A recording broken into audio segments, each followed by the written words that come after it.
थोड़ी देर में वित्त मंत्री निर्मला सीतारमण लोकसभा में पेश करेंगी श्वेत पत्र। यूपीए के कार्यकाल में आर्थिक कुप्रबंधन का होगा खुलासा।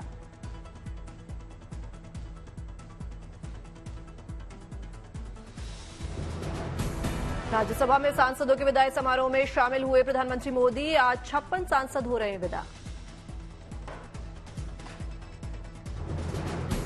पीएम मोदी ने की पूर्व पीएम मनमोहन सिंह की तारीफ। कहा, मनमोहन ने सदन को बड़ी ताकत दी। अपने दायित्व के लिए सजग रहे मनमोहन।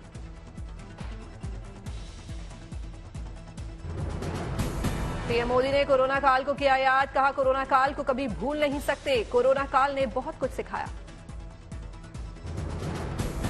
कांग्रेस के ब्लैक पेपर पर पीएम मोदी का तंज। कहा, 10 साल में विकास के नए शिखर पर भारत। कांग्रेस अध्यक्ष मल्लिकार्जुन खड़गे ने मोदी सरकार के खिलाफ जारी किया ब्लैक पेपर। पिछले 10 साल के शासन को बताया अन्यायकारी। खड़गे ने मोदी पर साधा निशाना। कहा, मोदी जी हमेशा उपलब्धियों के बारे में बात करते हैं, लेकिन अपनी विफलता के बारे में कभी नहीं बोलते। महंगाई और बेरोजगारी को लेकर खड़गे ने मोदी सरकार को घेरा। कहा, महंगाई बेरोजगारी पर बात नहीं करते पीएम। देश में बेरोजगारी सबसे बड़ा मुद्दा। खड़गे ने कहा, किसानों की मांग आज तक पूरी नहीं हुई। एमएसपी पर मोदी की गारंटी पूरी नहीं हुई। दिल्ली के दौरे पर है बिहार के सीएम नीतीश कुमार। बीजेपी के वरिष्ठ नेता लालकृष्ण आडवाणी से की मुलाकात। बीजेपी और मोदी पर राहुल गांधी का बड़ा आरोप। कहा, मोदी ओबीसी नहीं थे, बीजेपी ने मोदी को ओबीसी बना दिया। राहुल गांधी ने कहा, लोगों को बेवकूफ बनाया जा रहा है। तेली समाज से आते हैं मोदी। बीजेपी ने साल 2000 में उनकी जाति को ओबीसी बनाया था।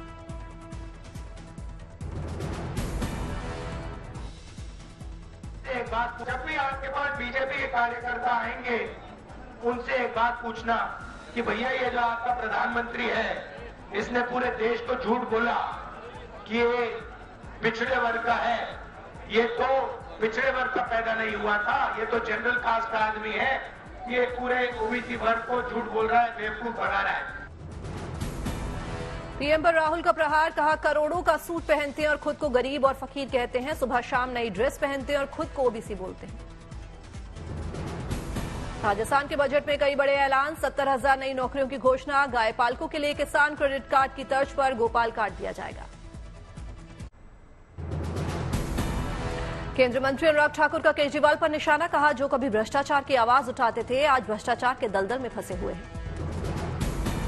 कोर्ट से समन जारी होने पर अनुराग ठाकुर ने कहा, अब कोर्ट को ही निर्देश देने पड़े कि ईडी के सामने पेश हो। कब तक केजरीवाल भ्रष्टाचार के आरोपों से बचते रहेंगे। एक नहीं 5-5 ईडी के समन को नकार कर अब इस स्थिति में पहुंच गए कि कोर्ट को ही निर्देश देने पड़े कि उसके सामने हाजिर हो। आखिर कब तक अरविंद केजरीवाल भ्रष्टाचार के गंभीर आरोपों से बचते रहेंगे।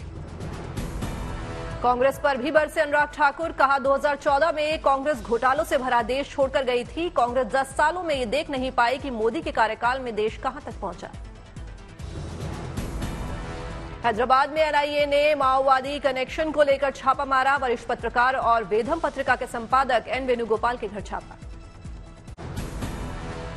कांग्रेस पर ज्योतिरादित्य सिंधिया का तंज। कहा, कांग्रेस में रहकर उन्होंने स्वयं अनुभव किया था कि पार्टी के हालात क्या थे। सिंधिया ने कांग्रेस छोड़ने की कहानी भी बताई। पहले से 2020 से ही मैं कोशिश में लगा था।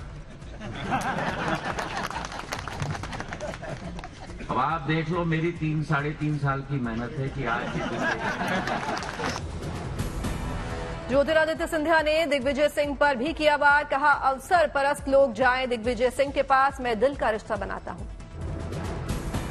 सुशील शिंदे की बेटी प्रणीति शिंदे की मुसलमानों से अपील। कहा, इस साल है 2 से 3 चुनाव, कांग्रेस को रखना याद। कांग्रेस के अलावा कोई सभी को महफूज नहीं रख सकता। 2 से 3 इलेक्शन इस बार हमारे देश में हो रहे हैं। लोकसभा है, विधानसभा है, महापालिका भी होंगे।